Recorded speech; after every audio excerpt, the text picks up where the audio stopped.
नमस्कार, आप देख रहे हैं न्यूज 24। मैं हूं शीतल राजपूत। राजनीति सत्ता के शिखर तक पहुंचने वाली वो सीढ़ी है जिसके हर डंडे पर दांव लिखा है। लोकतंत्र के ताने बाने पर छपे सियासी चेहरे जो सिर्फ अपने फायदे, अपने मुनाफे से मतलब रखते हैं। सियासत के मैदान में दोस्त, दुश्मन और भाई को चित्त करने के लिए हर दांव जायज होता है। लिहाजा महाराष्ट्र में एक सेनापति के दो योद्धा अपने अपने मुनाफे की सियासी जंग लड़ रहे हैं। कोई हिंदुओं के साथ विरोध में है अजान के, तो कोई हिफाजत में खड़ा है संविधान के। देखिए यह खास रिपोर्ट।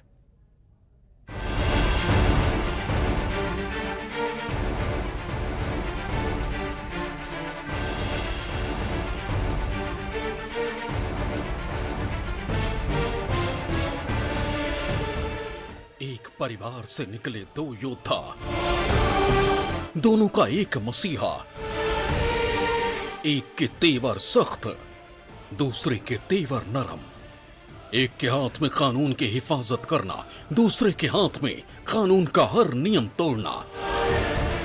सत्ता की चाह में एक योद्धा ने सियासत का बड़ा मकाम हासिल किया, तो दूसरा उपेक्षित योद्धा जिसके तल्ख तेवरों ने सियासत के समंदर में तूफान ला दिया है।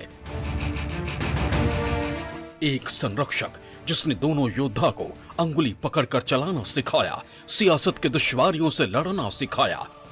लेकिन बेटे और भतीजे के फर्क के लकीर ने एक योद्धा को सत्ता के शिखर पर पहुंचा दिया, तो दूसरा योद्धा जमीन पर तोड़फोड़, शोला बयानों से सियासत की चिंगारियां सुलगा रहा है।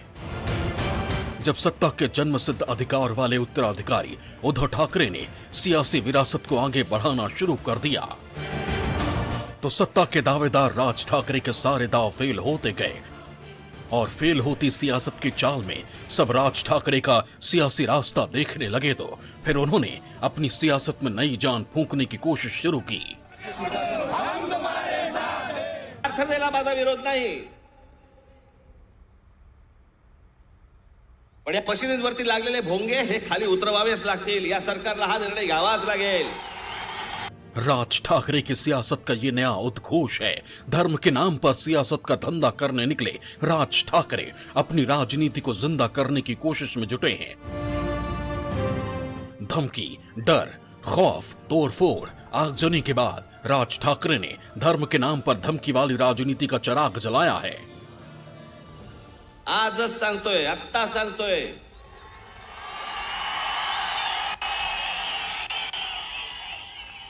ज्या मशिनीच्या बाहेर हे भोंगे लागतील त्याच्या दुप्पट समोर स्पीकर लावायचे आणि हनुमान चालीसा लावायचा। तस्वीर साफ है, कहानी साफ है, सियासत के इस पटल का हर किरदार साफ है कि महाराष्ट्र में ठाकरे वर्सेस ठाकरे की जंग है। राज ठाकरे को करीब से जानने वाले लोग कहते हैं कि राज ठाकरे खुद की जिद के चलते ही सियासी ढलान पर हैं। अब उसी ढलान से ऊपर आने के लिए राज ठाकरे ने धर्म की राह से तैयारी की है। अपने सियासी उद्धार के लिए राज ठाकरे ने संतों के आंगन में आशीर्वाद का आसन किया है। धर्म के नाम पर हो रहे इस शांति पाठ से महाराष्ट्र में अशांति फैलाने की कामना की जा रही है, दुआ मांगी जा रही है। शांति के इस पाठ से राज ठाकरे की जुबान अशांति वाले बयान देने में कामयाब हो। आणि आज पुन्हा सांगतो तुम्हाला, माझ्या मराठीला जर नख लावायचा प्रयत्न केला तर मी मराठी म्हणून अंगावर जाईल। अजान और हनुमान के शोर पर राज ठाकरे ने महाराष्ट्र में अपने सियासी लाउडस्पीकर की आवाज बुलंद कर दी। 100 डेसिमल पर गूंज रही राज ठाकरे की धमकियां कह रही हैं कि महाराष्ट्र में राज ठाकरे लाउड स्पीकर के अपने खामोश पड़ चुके समर्थकों को आवाज दे रहे हैं।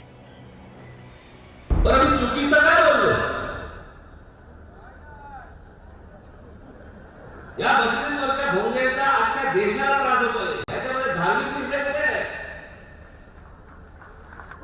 आणि जर सांगून जर तुम्हाला समजत नसेल की हे भोंगे खाली उतरवा, तुम्ही आम्हाला विनाकारण त्रास देऊ नका, हे जर नीट सांगून समजत नसेल, तर तुमच्या मशिदीच्या बाहेर आम्ही हनुमान चालीसा लावणार म्हणजे लावणार। एक ही बार इसकी क्लास में बैठकर जिन्होंने सियासत के सबक लिए हों, तो भला वो एक दूसरे से कैसे डरे। राज ठाकरे की धमकी को मुख्यमंत्री उद्धव ने हवा कर दिया। कहा, बाला साहब ने सिखाया है कि दादागिरी कैसे तोड़नी है। महाराष्ट्र में शिवसेना ने बीजेपी के साथ मिलकर सियासत के कई बसंत देखे, केंद्र से लेकर राज्य तक सत्ता के सुख भोगे।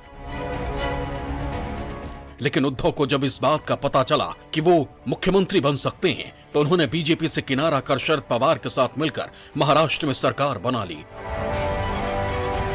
उद्धव ने बीजेपी से नाता तोड़ा तो बीजेपी को दिन रात कोसने वाले राज ठाकरे हर सांस पर बीजेपी का समर्थन कर रहे हैं। तो शिवसेना कह रही है कि राज ठाकरे बीजेपी का लाउडस्पीकर बनकर गली गली शोर मचा रहे हैं। बीजेपी के इशारे पर राज ठाकरे अपने डेसिबल को बढ़ा रहे हैं, घटा रहे हैं। लेकिन राज ठाकरे लाउडस्पीकर की इस आवाज को बंद करना नहीं चाहते हैं और इस आवाज के सहारे ही वो सियासत में अपनी आवाज बुलंद करना चाहते हैं।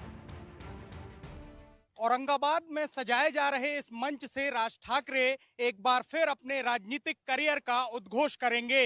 ये बात अलग है कि महाराष्ट्र में लाउडस्पीकर की आवाज कम हो गई है, लेकिन राज ठाकरे ने सियासी लाउडस्पीकर की आवाज को पूरा खोल दिया है। कहते हैं राज ठाकरे बाला साहब के नक्शे कदम पर ही अपनी सियासत को आगे बढ़ा रहे हैं। दोनों शानदार कार्टूनिस्ट, दोनों शानदार वक्ता, दोनों की एक जैसी चाल ढाल और दोनों का एक जैसा तेवर, एक जैसा ही गुस्सा। 1 मई को औरंगाबाद में राज ठाकरे लाउडस्पीकर पर अपनी आवाज को बुलंद कर मस्जिदों से लाउडस्पीकर हटाने की धमकियां देंगे। लेकिन शिवसेना राज ठाकरे की इस एक्टिंग को नकली बता रही है। कोई अगर बाला साहब की कॉपी करना चाहता है तो तुम क्या कर सकते हो? कोई अगर बाला साहब की कॉपी करना चाहता है तो तुम क्या कर सकते हो? वैसे तो महाराष्ट्र में महाराष्ट्र मानुस की लड़ाई होती आई है। मराठा मानुस के लिए हर पार्टी जान देने की जंग लड़ रही है। लेकिन इन दिनों महाराष्ट्र में हिंदुत्व की हवा चली है, तो राज ठाकरे उसी हवा के साथ चल रहे हैं। यही वजह है कि लाउडस्पीकर वाले मुद्दे पर लाउड बोल रहे हैं। राज ठाकरे ने अपने प्रोग्राम का नया कैलेंडर जारी कर दिया। इसे पढ़िए और राज ठाकरे की सियासत के मायने समझ जाइए। राज ठाकरे इन दिनों सबसे ज्यादा सुर्खियों में हैं। अब आपको बताते हैं राज ठाकरे के सियासी कैलेंडर के बारे में। 1 मई को औरंगाबाद में रैली। औरंगाबाद मुस्लिम बहुल इलाका है। 3 मई को इसके बाद अक्षय तृतीया के दिन महाराष्ट्र में महाआरती करेंगे। 5 जून को राज ठाकरे अयोध्या जाने वाले हैं। राज ठाकरे ने महाराष्ट्र में उस हिंदू वोट बैंक पर नजर गड़ाई है जिसे उद्धव ठाकरे के साथ देखा जाता है। यही वजह है कि राज ठाकरे ने महाराष्ट्र में परिवार के अंदर की असली हिंदू की लड़ाई छेड़ दी है। मतलब ठाकरे परिवार में जंग इस बात की जारी है कि असली हिंदूवादी राज ठाकरे हैं या फिर उद्धव ठाकरे। राज ठाकरे 5 जून को अयोध्या जाने वाले हैं, सो राज ठाकरे ने अभी से माहौल बनाना शुरू कर दिया है। राज ठाकरे की पार्टी ने अयोध्या दौरे के लिए स्पेशल ट्रेन की मांग की है। पार्टी ने रेल मंत्री को चिट्ठी लिखकर 2 और 3 जून को स्पेशल ट्रेन का इंतजाम करने की मांग की है। महाराष्ट्र में चल रही हिंदुत्व की हवा में राज ठाकरे अपनी सियासी धूल को आसमान पर रखने की कोशिश में हैं। लेकिन कहते हैं कि सियासत में हर बाजी आपके हाथ लग जाए, ऐसा कतई नहीं होता। हर मुद्दे से खाली हो चुके राज ठाकरे अपने हाथों को धर्म की हल्दी से पीला कर सत्ता का सुख भोगने की राह तैयार कर रहे हैं।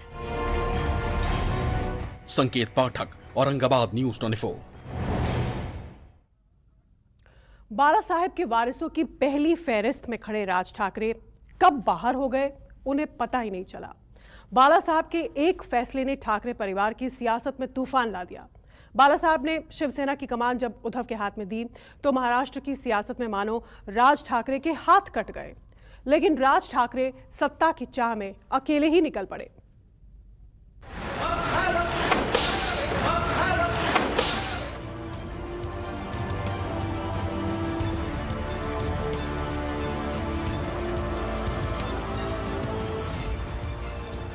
देशभरातल्या माझ्या सर्व देशभक्त हिंदू बांधवांना माझी विनंती आहे की तयारीत राहा।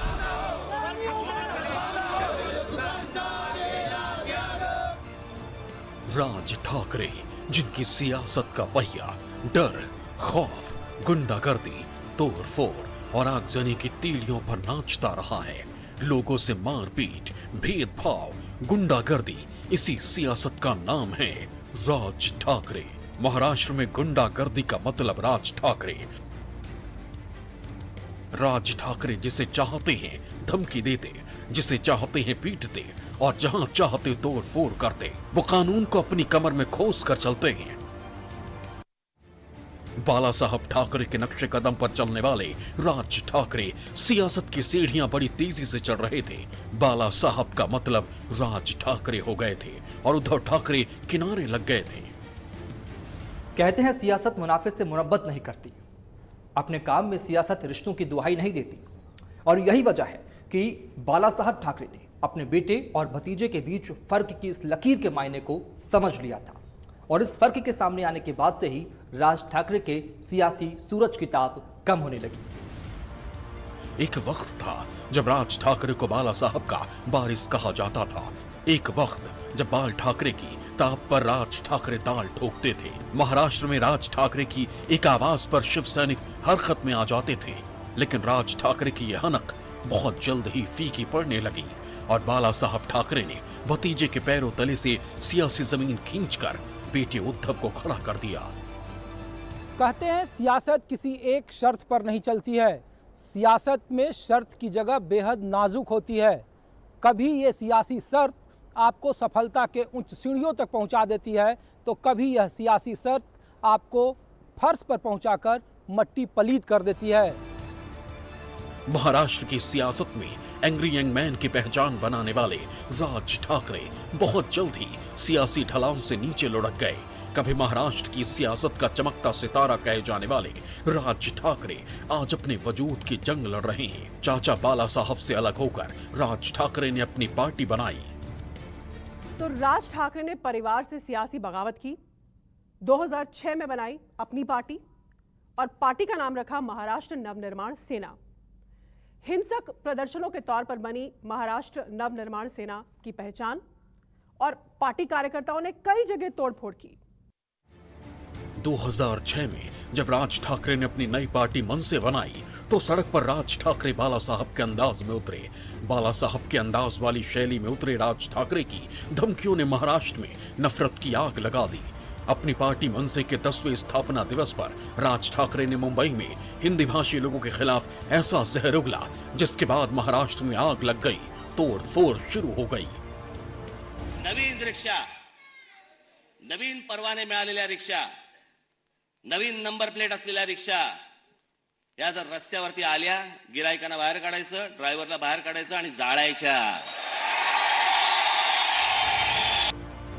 राज ठाकरे अक्सर इस तरह के भड़काऊ बयान देकर टीवी की सुर्खियों पर छाए रहते। राज ठाकरे के एक भड़काऊ बयान के बाद टोल पर तोड़फोड़ की तस्वीरों ने महाराष्ट्र को खौफ के अंधेरे में खड़ा कर दिया था। महाराष्ट्रातल्या एकाही टोलवरती तुम्ही टोल भरायचा नाही।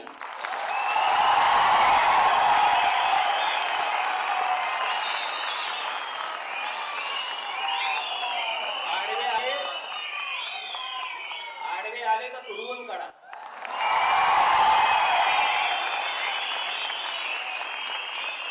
पण जोपर्यंत हा टोल कशासाठी वसूल होतो हे जोपर्यंत तुम्ही सांगत नाही तोपर्यंत कोणीही टोल भरायचा नाही। रस्त्यात गाड्या थांबू दे, ट्रॅफिक जाम होऊ दे, जे काय व्हायचं ते होऊ दे, त्याशिवाय हे सुधारणार नाही।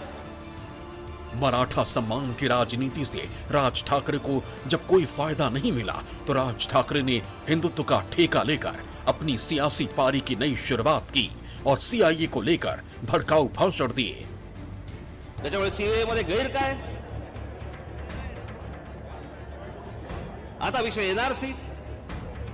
माझा देश म्हणजे काय धर्मशाळा वाटली का हो या लोकांना? गुंडागर्दी की इसी राजनीति के सहारे राज ठाकरे अपने सियासी वजूद को बचाने में जुटे हैं। राज ठाकरे ने ही मनसे को मनमानी का रास्ता दिखाया है कि जहां बात ना मानी जाए आग लगा दो, जहां बात ना सुनी जाए तोड़ फोड़ कर दो। और इसी तोड़ फोड़ का शोर मनसे के अस्तित्व को बचाए हुए है। लेकिन इन तस्वीरों को देखकर सियासी पंडित कहते हैं कि राज ठाकरे राजनीति के माहिर खिलाड़ी नहीं है। मुंबई में महानगर पालिका का चुनाव होने वाला है और इसको एक मिनी विधानसभा के तौर पर देखा जाता है। उनको ऐसा लगता है कि इस महाविकास आघाड़ी के साथ जाने के बाद शिवसेना का हिंदुत्व का एजेंडा कमजोर पड़ेगा। आप बार बार देखेंगे उनके भाषणों में सवाल उठ रहे हैं कि शिवसेना ने सरकार के लिए हिंदुत्व का मुद्दा छोड़ दिया। अलग पार्टी बनाने के बाद में राज ठाकरे ने आगजनी और तोड़फोड़ करके महाराष्ट्र में दबदबा बनाने की कोशिश करने लगे और 2009 में चाचा के सामने भतीजे ने सियासी मैदान में ताल ठोक कर संदेश दे दिया कि अब वो महाराष्ट्र की सियासत में अकेले चलेंगे। राज ठाकरे ने पहली बार 2009 में अपनी पार्टी को महाराष्ट्र के राजनीति में उतारा। 2009 विधानसभा चुनाव में मन से पूरी तैयारी के साथ उतरी। 2009 में पहली बार चुनाव में उतरी मन से विधानसभा चुनाव में उतरी राज ठाकरे की पार्टी 2088 में से 13 सीटों पर जीत का परचम लहराया। लेकिन 2014 आते आते राज ठाकरे की पार्टी जवान होने से पहले ही ढल गई। 2014 के विधानसभा चुनाव में मन से एक सीट के लिए तरसती दिखी और किसी तरह राज ठाकरे ने एक सीट जीतकर अपनी नाक बचाई तो लोकसभा के चुनाव में खाता भी नहीं खोल सकी। जबकि 2012 में बीएमसी चुनाव में मनसे ने 28 सीटों पर जीत हासिल की, जबकि 2017 में मनसे 7 सीटों पर सिमट गई। गोष्ट मला योग्य वाटली, तिकडे मी अभिनंदन देखील केलंय। मी माणूस घाणा नाहीये। ज्यावेळेला पाकिस्तान आपला तुमच्या काश्मीर बंद ज्यावेळेला 370 कलम हटवलं गेलं त्यावेळेला अभिनंदन देखील केलेलं आहे। सुप्रीम कोर्टाचा ज्यावेळेला निर्णय आला की राम मंदिर तिथे झालं पाहिजे म्हणून होणार म्हणून त्यावेळेला देखील मी प्रतिक्रिया दिली होती की आज बाळासाहेब असायला पाहिजे होते। बीजेपी के विचारधारा में खुद को बहाने वाले प्रधानमंत्री मोदी और मुख्यमंत्री योगी की तारीफ कर रहे हैं। बीजेपी के हर फैसले पर राज ठाकरे तारीफों के पुल बांध रहे हैं। राज ठाकरे के बदले बदले राग से सियासी पंडितों का कहना है कि मराठी सियासत से अब राज ठाकरे को फायदा नहीं मिल रहा है, इसलिए राज ठाकरे बीजेपी के साथ गठबंधन का रास्ता साफ कर रहे हैं। भारतीय जनता पार्टी यदि उनके साथ समझौता करती है तो उसको कोई लाभ नहीं होगा। एक एंगल ये जरूर है कि यदि मराठी और हिंदुत्व का शिवसेना का वोट बैंक यदि कुछ अपने साथ लाने में सफल होते हैं तो उसका लाभ भारतीय जनता पार्टी को हो सकता है। इसलिए मैं समझता हूं कि भारतीय जनता पार्टी के साथ कोई गठबंधन नहीं होगा, लेकिन राज ठाकरे को आगे कर भारतीय जनता पार्टी एक रणनीति के तहत शिवसेना को कमजोर करना चाहती है। महाराष्ट्र की सियासत में राज ठाकरे का मतलब उद्धव ठाकरे को कमजोर करना है। परिवार की सियासी लड़ाई अब सड़क पर आ गई है। उद्धव जहां सियासत के शिखर पर विराजमान है तो राज ठाकरे अपनी जमीन बनाने की तैयारी कर रहे हैं। ऐसे में राज ठाकरे महाराष्ट्र की सियासत में बीजेपी को मजबूत करने के लिए उससे हाथ मिलाने की तैयारी कर रहे हैं ताकि उद्धव ठाकरे को तख्त से उतारा जा सके। नमस्कार, मैं हूं मानक गुप्ता। अगर आपको हमारा ये वीडियो पसंद आया हो तो इसे लाइक और शेयर जरूर करें और हाँ, हमें सब्सक्राइब और फॉलो करना ना भूलें ताकि आप देश और दुनिया की कोई खबर मिस ना करें। तो जुड़े रहिए हमारे साथ और देखते रहिए न्यूज़ 24।